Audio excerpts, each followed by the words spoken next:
What's up, everybody? It's Heat Override, and I'm ready to bring the pain for you this week and Dr. Roto. Oh, yeah. How's everybody been doing today? I know you're ready for another Heat-tastic review. Yeah, right? Man, what a great week. But we'll get to that. If you haven't been over to the site yet, head over to drroto.com right now.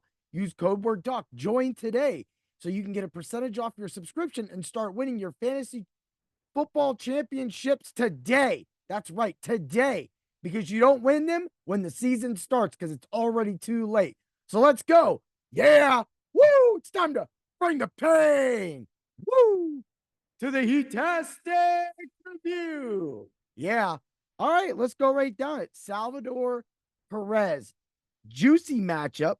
Gets an RBI in the first inning. Leaves Bobby Witt on third twice. And I think Garcia on second once, strikes out the rest of the game and misses the only miss of this week, which was 2 RBIs. Now, it could have went with 1 RBI, which was a negative 124, I think, at the time. But I mean, this was like a plus 250. It was definitely worth the shot. It was there. Again, baseball just happens. You know, we were dialed in as a whole, as a community. Like, right now, Lou has been on fire and been smashing it. Trevor, the same, doing his things with the cheat sheets and everything. So right now, that's a big thing.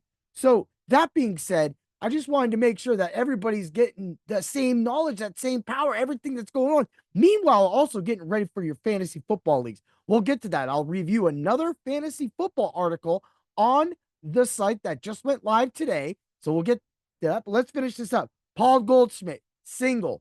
Got that, right? Okay, so we did a 3 up and 3 down for Paul Skeens. I not did any write up on Paul Skeens at all, so I kind of wanted to get a little play on him. This was a crazy. This is one of those FanDuel specials, and we got it. We won that. That was like a plus 250, plus 350, and we got Austin Riley home run. Yeah, woo! I knew it. I knew we could just stick with it and keep it coming. That's right. So we went 3-1, moving this article and the show to 34-21 for the year. Again, I had some crazy weeks that just I was out of tune. Of course, man, during this whole time, I've had, planning for tournaments, karate tournaments, that is, and doing so much more that, maybe I count a few of those losses on myself overall and just life being busy. But hey, we are up right now, and we're going to tend to stay that way. We're going to keep working this article for the rest of the year, and that's the way we're going to do it. Yeah. Woo! All right. Well, that being said, stay tuned for this Friday when my new Heat-tastic bet of the day comes out. And also stay tuned to the website also for my NFC. I have my Ram article coming out. So you'll have my whole LA Rams article. Then I have my AFC North breakouts article also coming out in the next week. So you have to keep your eyes tuned into Dr. Roto. Make sure, and I always drop a podcast. So a podcast isn't too far behind when these articles drop. Oh, yeah. Let's get to it. So today we're going to be reviewing Austin Mather's article. You can find him at Austin Mather with 2 R's at the end of Mather, Matherr. That's on the X or Twitter or Twix, whatever you want to call it. Yeah. And you can also find him on Dr. Roto. His article was the Fantasy Football 2024 NFC East breakouts. Again, I did the AFC North breakouts. Here's your NFC East breakout, right? So he covers quite a few people, but I wanted to pick one guy in particular that has had bad quarterbacking over the last couple of years, and that's Terry McLaurin, right? All right. Of course, he's still with Washington, and now he's got Daniels coming in. He's got all the hope in the world, right? So we got to hope for that.